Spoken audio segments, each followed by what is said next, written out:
Hello everyone. आज हम H C S mains के जो 2022 का पेपर था उसका लास्ट क्वेश्चन कर रहे हैं। लास्ट क्वेश्चन में 8th क्वेश्चन का last part.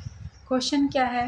How does the band theory of solid lead to classification of solid into conductor, semi conductor and insulator. हमें क्या एक्सप्लेन करनी है बैंड थ्योरी ऑफ सॉलिड।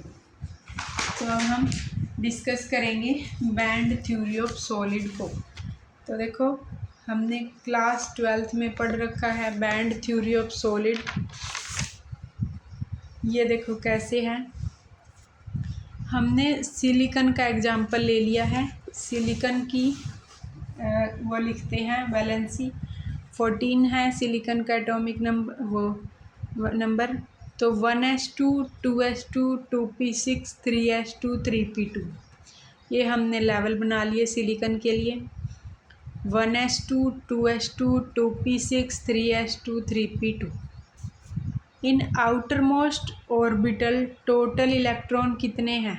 ये हैं आउटर मोस्ट में कितने हैं? 4। तो वैकेंसी कितनी है? 4 वैकेंसी। पोटेंशियल एनर्जी क्या होती है? K Q1 Q2 by R। When electron come close then interaction take place, then there is some change in energy of outermost orbit। देखो, इसमें 2 है, इसमें 2 है। जब ये क्लोज आएंगे इलेक्ट्रॉन अपने, तो वो क्या करेंगे? Interaction take place. तो इंटरेक्शन होगी, energy level split into more component. जो एनर्जी के लेवल थे, ये देखो ये लेवल थे ना, ये वाले, ये लेवल जैसे जैसे इलेक्ट्रॉन क्लोज आएंगे तो इसी के अंदर देखो ये लेवल भी फर्दर ब्रेक हो गया, मोर स्प्लिटिंग हो गई। ये वाला लेवल था, इसकी भी फर्दर मोर स्प्लिटिंग हो गई। तो क्या होगा? मोर एंड मोर स्प्लिटिंग होगी जब वो क्या करेंगे? क्लोज आएंगे। At distance b we cannot separate p और s orbit electron and it become like a band। जब देखो D पर थे तो एक्चुअल सेपरेशन हो रखी थी। C पॉइंट पर क्या होया कि P वाले अलग से अपना बना रहे हैं। देखो यहाँ पर देखो आप, ये P वालों का है और ये हमारा क्या है? S वालों का है। थोड़ा सा फिर भी सेपरेशन दिख रही है। और ज़्यादा क्लोज आए, इंटरेक्शन ज़्यादा हुई तो इन्होंने ऐसे बना लिया, मिक्सिंग कर ली अपनी एनर्जी की। हम उनको सेपरेट नहीं कर पाए और मिक्सिंग ऑफ एनर्जी हो गई। और ज़्यादा इन्होंने इंटरेक्शन करी तो ये देखो एक गैप बना लिया इन्होंने, कुछ ऊपर चले गए कुछ नीचे, और ये बीच में गैप बन गया। और यही क्या है? Band gap. जो पूछ रहे हैं ना बैंड थ्योरी ऑफ सॉलिड, तो ये है एनर्जी बैंड गैप Eg। अपर वाले को बोलते हैं कंडक्शन बैंड और ये देखो नीचे वाले को बोलते हैं वैलेंस बैंड।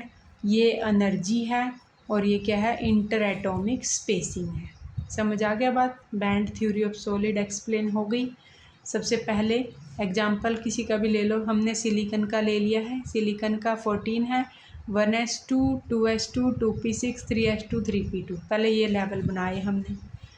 पहले हम डी डिस्टेंस पर थे, अच्छे से सेपरेट थी।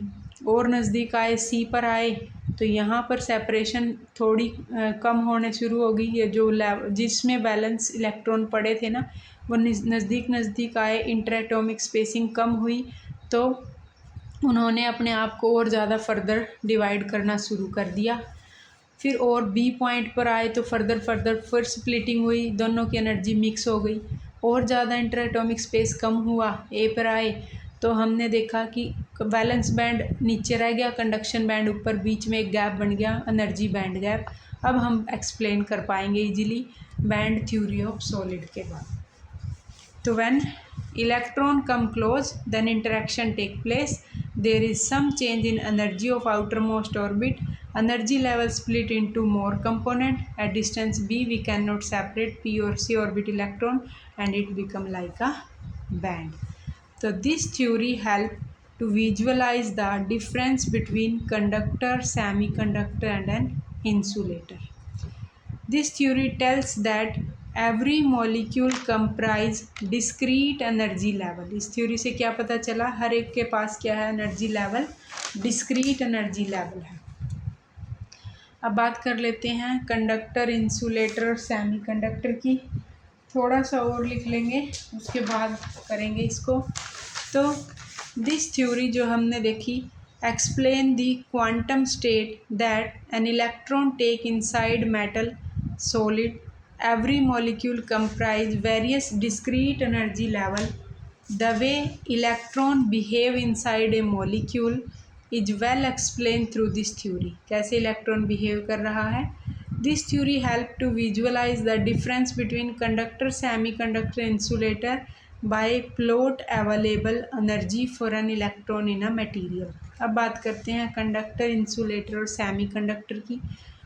Conduction band, valence band overlap कर रहे हैं, कंडक्टर हैं।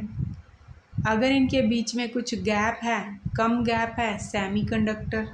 गैप बहुत ज़्यादा है, large energy gap, insulator. Solid है, लेवल में ब्रेक हो गया, conduction band, valence band. Conduction band है, वैलेंस बैंड है, बीच को बोलते हैं फॉरबिडन बैंड गैप।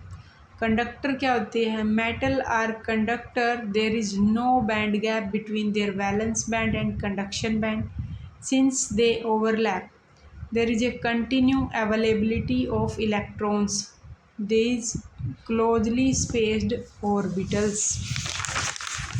उसके बाद insulator, the band gap between the valence band and the conduction band is so large that electron cannot make the energy jump from the valence band to the conduction band. फिर है semiconductor. Semiconductor have a small energy gap between the valence band and the conduction band. Electron can make the jump up to the conduction band, but not with the same age as that in the conductor. थोड़ा बहुत jump करेंगे लेकिन ऐसे नहीं जैसे conductor में करते हैं। थोड़ा और देख लो, वही है बात। तो conductor, no band gap between valence band और कंडक्शन बैंड।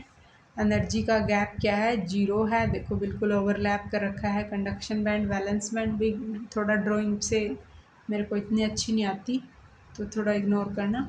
ये है कंडक्शन बैंड, ये वैलेंस बैंड। सेमी कंडक्टर में एनर्जी का गैप जो है वो लेस देन 3 इलेक्ट्रॉन वोल्ट होता है, ये एनर्जी गैप है। इंसुलेटर में energy gap greater than 3 electron volt, large energy gap. थोड़ा सा फॉरबिडन बैंड गैप देख लेते हैं, ये वैलेंस बैंड, ये कंडक्शन बैंड, ये होता है फॉरबिडन गैप और फॉरबिडन एनर्जी गैप। और क्या बोलते हैं इसको, Fermi energy gap electron volt में।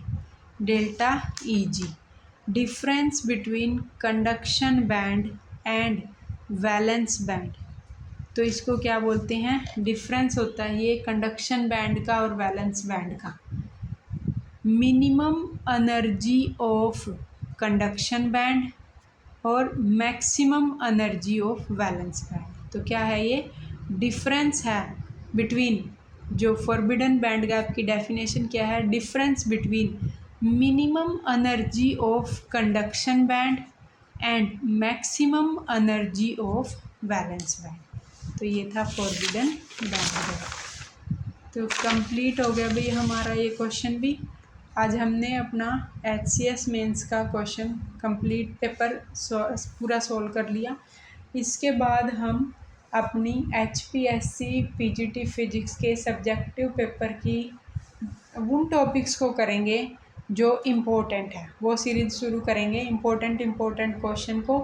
उसके बाद हम और कुछ देखते हैं, फिर पहले हम इम्पोर्टेंट करेंगे, उसके बाद मैं सिलेबस के अकॉर्डिंग शुरू कर दूँगी। Thank you.